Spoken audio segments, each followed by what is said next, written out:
Hello and welcome to this lab guide. In this guide, we're going to be looking at Phished for initial access, and specifically, we're going to look at the value of endurance in these labs and in principal engagements where we're going to be going through multiple different users and understanding a repeatable method that we can do time and time over and over again throughout different users in order to keep time at a good balance between enumerating as much as we can whilst not doing things that are not the most valuable and effective in a time constrained situation.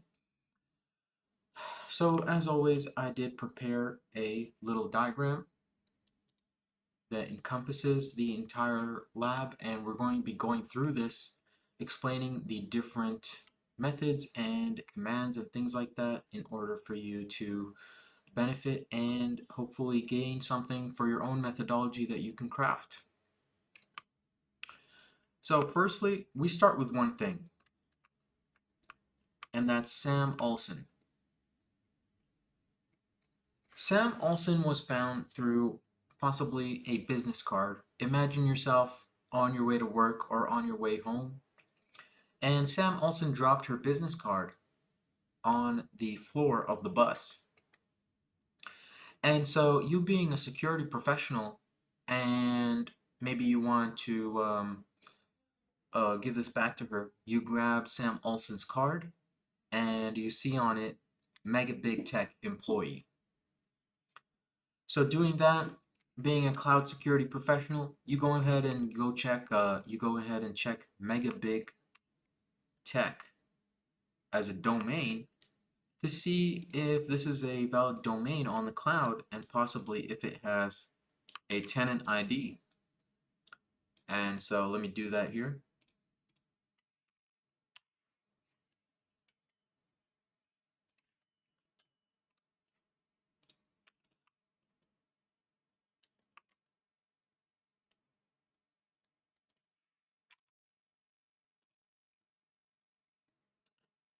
And as you can see, Mega Big Tech yields this tenant ID.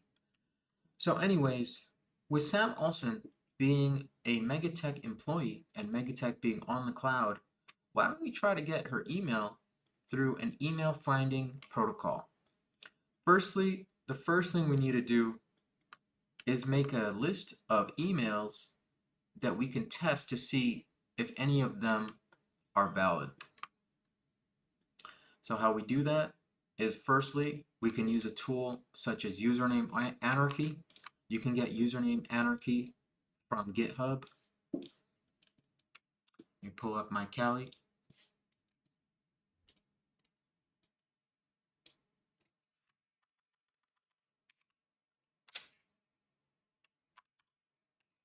So this took Sam Olsen and created a list of usernames. Go ahead and see what it created. So as you can see, it made Sam, Sam Olsen, Sam.Olsen, S.Olsen, etc. And now we need to add the domain, so we can just use a simple sed command.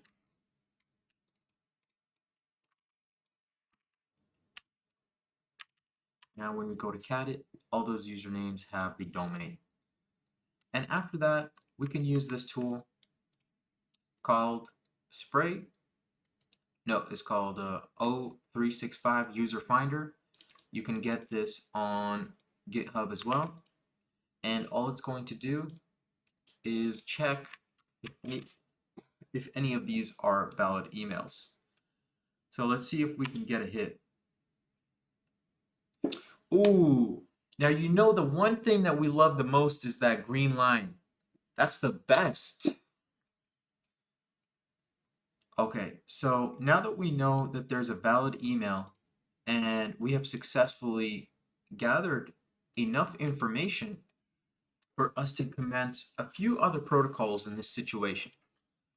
We can try to spray, perhaps if we know the policy through some other compromised user, we can start to enumerate this person through those users.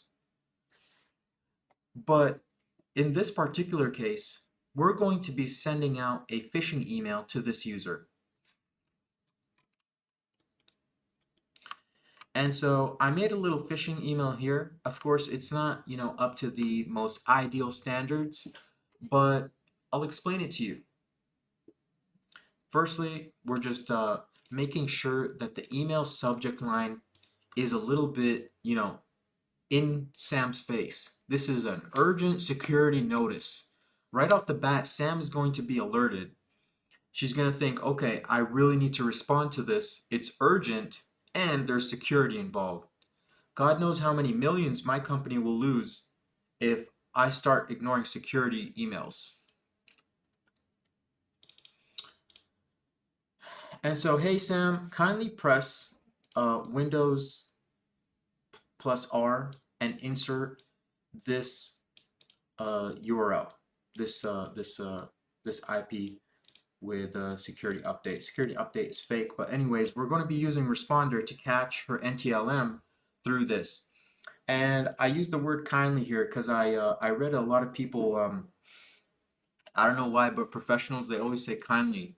So I put in kindly over here in order for your computer to receive the required security updates. Look, man, um, I'm not a security professional, but if there's something security wise that's required, I'm going to go ahead and do what you want. You know what I mean?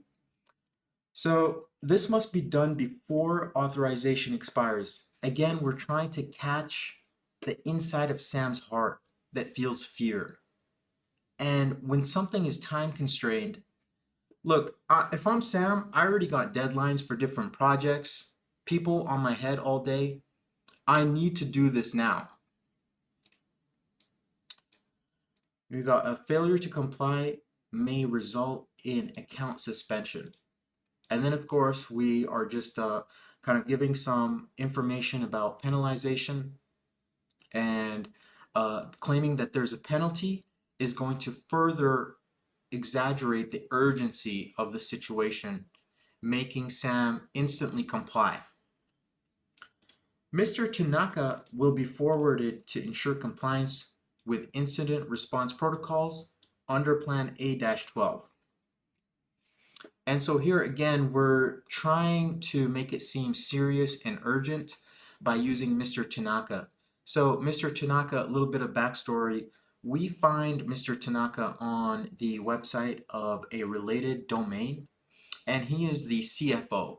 It's the highest executive that I could find in the fake company, and that's why I used his name.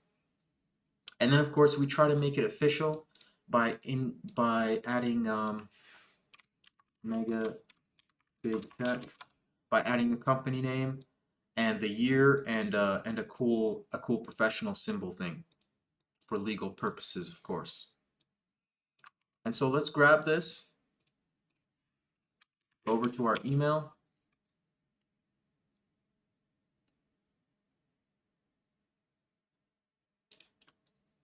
Go over here to our email.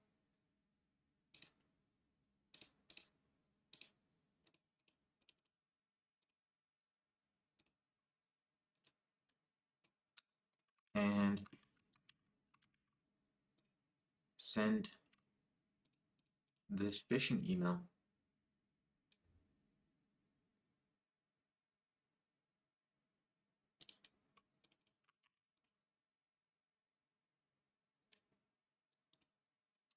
And so now that we have this phishing email ready, before we go ahead and start Responder, let's make sure that this is a valid link.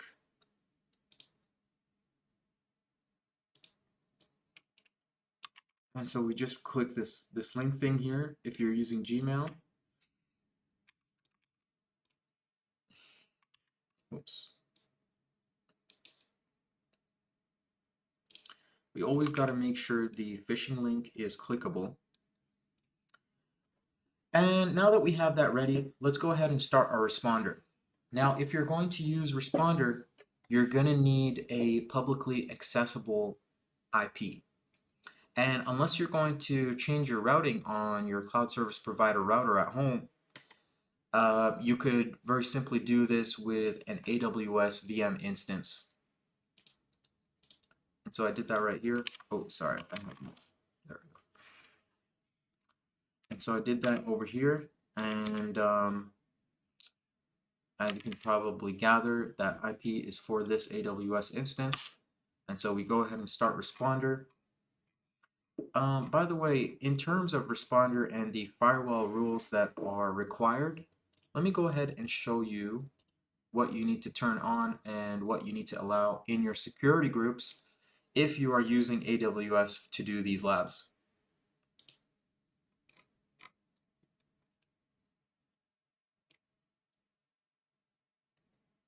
So firstly, we got port 80.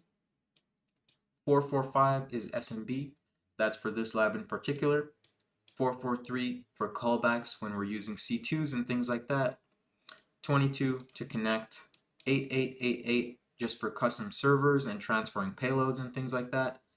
And then these two are also for the SMB purposes.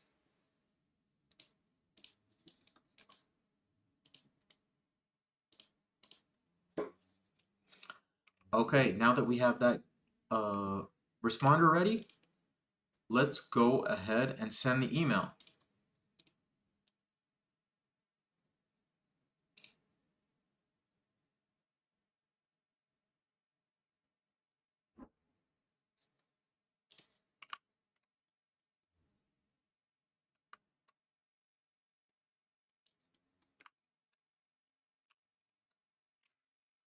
All right. Okay, looks like we're getting some captured hashes.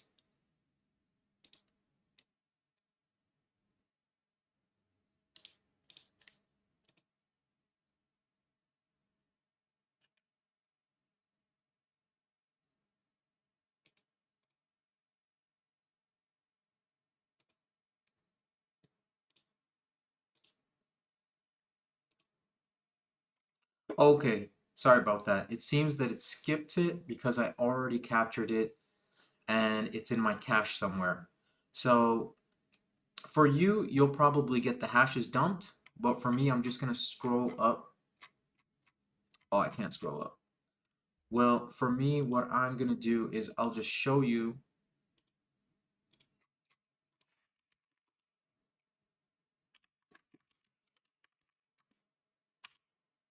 I'll show you that I placed her hash that we captured through responder into this text file. And after you do that, you're going to want to crack this hash so we can get a password out of it. And that is going to be done through, where is it? This command over here. And let me just paste this command and then I'll explain it to you. So hashcat, we're going to be using it for cracking this specific hash. And over here, the M flag is the key and critical flag that we're going to need to manipulate. And that is 5600 in order to align with the fact that it's an NTLM v2-SSP hash. And so running this with the simple password list of rocku.txt, we can see that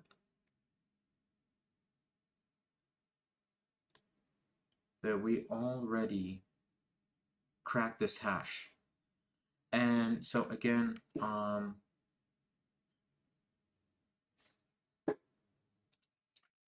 I already did this and that's why it's not showing here, but I can use the show flag. But anyways, the crack is this password over here, the dark night.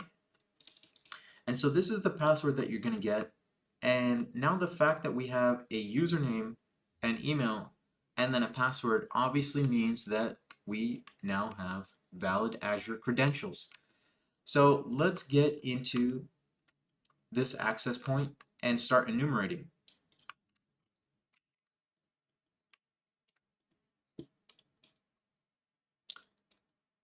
Put that Kali back there and go into our Windows PowerShell. I use Windows PowerShell because it is much more reliable than the Kali PowerShell. And this is just through my experience where I found multiple times I would find a lack of reliability in Kali with PowerShell rather than on Windows with PowerShell, possibly because of the lack of integration between Kali and PowerShell, or however way it works.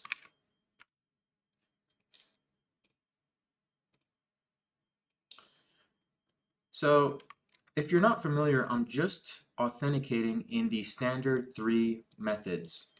The first one being ASIA login, which connects to the management API, connect-ASIA account, which also connects to the management API, and then the third standard method, which is to connect to the Graph API, is going to be done through tokens, and I'll explain why.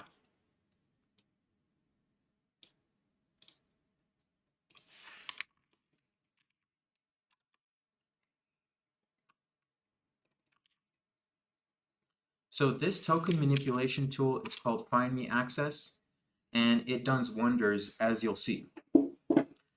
So by accessing this account through this tool, we are able to retrieve the access token for a graph and the, most importantly, refresh token. And the reason why is because through the refresh token, we are going to be able to retrieve all access tokens.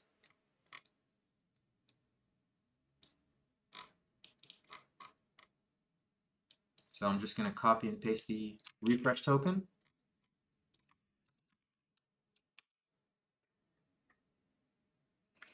And isn't that just such a beautiful sight? We're getting all of the access tokens dumped on our terminal. It's just so great. But anyways, the only one I'm going to show you the utility of in this case is the graph token. So let me find that.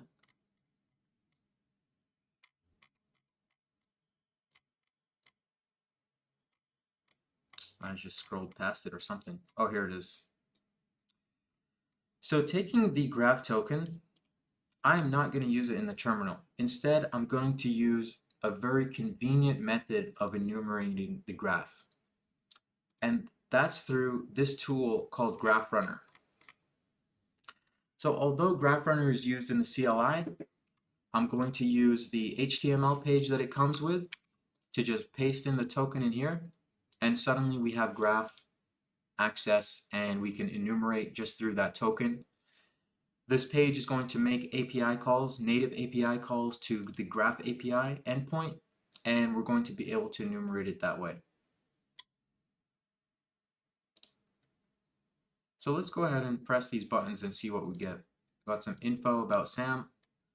We got access to all of the users.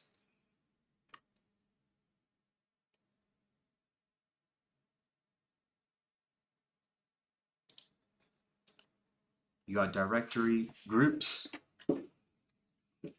So all these groups, if you are doing this to learn, you should take a complete CTF approach and just enumerate everything here. Try to get all of these users' information, try to map out the users with the groups, etc., and all that stuff, and really try to explore and delve into everything. But for us in this lab, we are going to go through the critical pathway.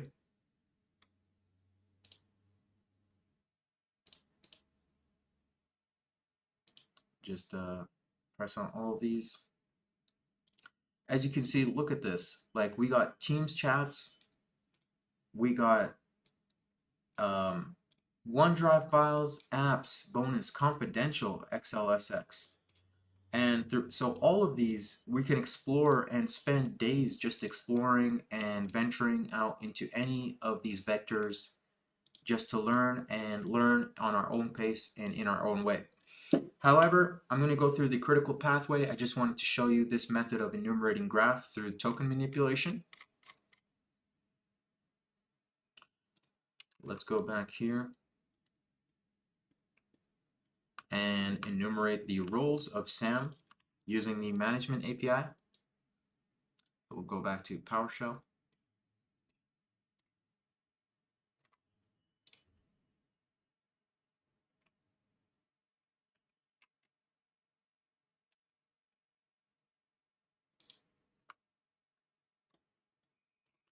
And on PowerShell, go ahead and get the role. And with the role, let's go ahead and see what resources we can get.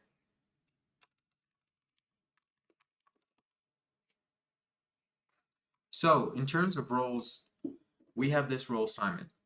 And this has the scope of, this has the permissions of, we look at the very last bit, workflows, and the workflow that we have access to is security alert.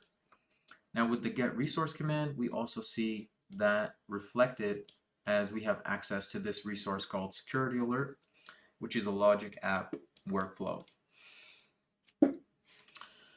And so let's go ahead and enumerate this logic app workflow by getting specifically expanding the property called definition.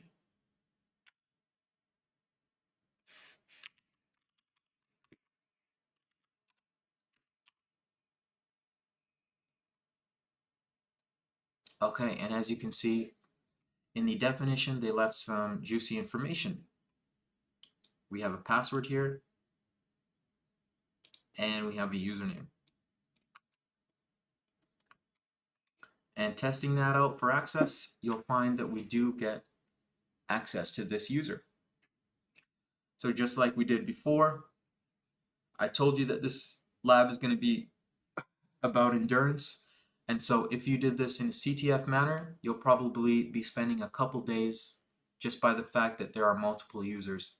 However, because I want to show you the critical path, I'm going to be doing this without venturing into other attack vectors that we find. So now that we have Sunita, we go ahead and access through all of the ways that we did earlier. And how exciting is it that we are just tackling multiple users at the same time? If you really wanted to be creative with this, you could start manipulating the tools so that you are attacking multiple of these users at the same time, practicing your red teaming, engineering, and tooling, and have a blast that way. But for us, we're going to be doing the critical path over here. So once we get access, let's go ahead and sign in.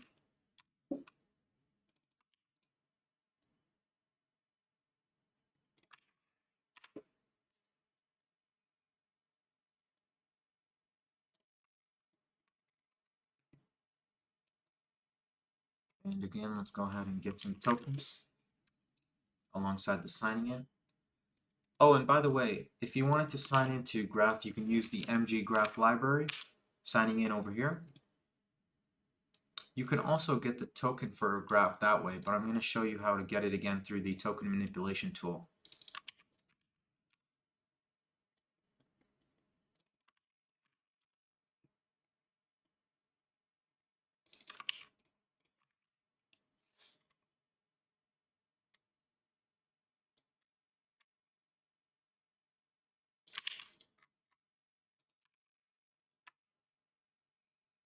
Awesome, we get another dump of tokens, and that is one of the greatest things in life. Now, I understand that if you're just still new, this might not seem like a big deal to you, but getting all these tokens like this, every single access point of the infrastructure through this user is huge. This is because MFA multi-factor is applied and enabled on most accounts in any, even slightly matured environment. And so when we get tokens like this, it is a great day for you as a pen tester or a lab doer. And so again, we're going to scroll to the token of interest.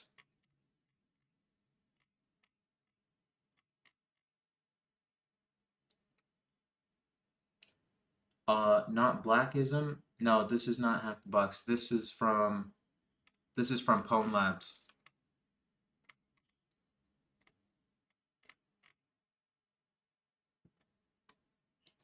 But hopefully I'll be done with Pwn Labs and I'll be doing Hack the Box stuff either next month or Yeah, hopefully next month. So we got the graph token, and now let's plug that in to the same tool, Graph Runner, in the GUI. Passing that here during our quick checks, aka the rapid fire on the clicking motion, just clicking absolutely everything. Now you tell me if this is as fast as using the CLI.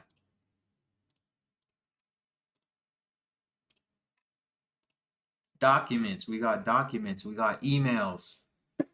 Um, so emails is the point of interest here in this case, and as you can see, we find this email that Sunita sent out with zero security involved called Sunita_admin, and then it includes this password. And so if you could guess, we just got another lateral movement.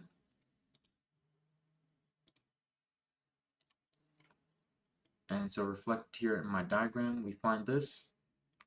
And one thing that I didn't share for the previous user is that we can use this tool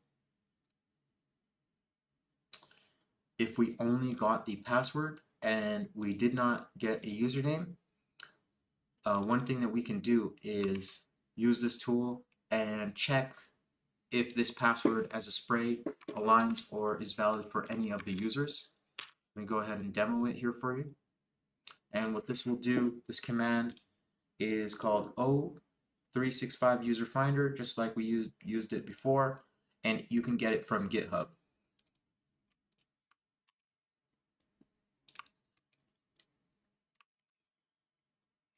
And so with this user, now we can repeat the same protocol of enumeration and access.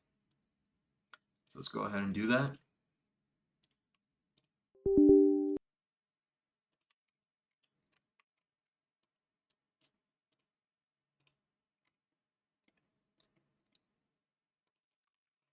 Log into AZ. Log in through connect-az account.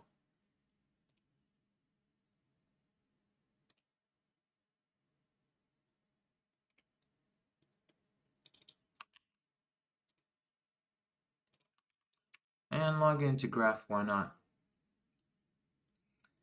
And so we don't want to manipulate any tokens for anything in this case. I just wanted to show you it in the earlier scenarios just to give you an idea of how to use Find Me Access. You can also look at the other videos specifically about multi-factor authentication in order to really get an idea of how to manipulate tokens specifically to your scenario in order to bypass any multi-factor authentication. I'm talking about any multi-factor authentication. The only MFA that is truly difficult to bypass is those that are secured by conditional access policies that rely on you being on a specific network. And because you can't spoof the IP on the level in the packet that it checks, then the IP caps are just vastly superior for any access policy. But anyways, let's go ahead and check the resources that we have available.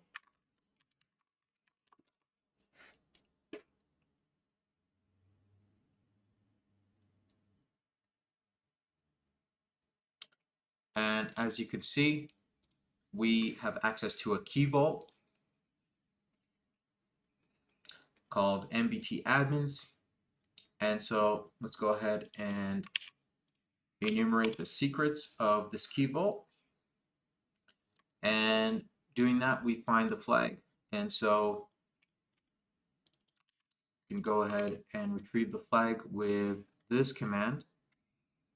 But I'm not going to do that. I'm going to leave that up to you. However, there's one other thing that I'm also going to leave you with.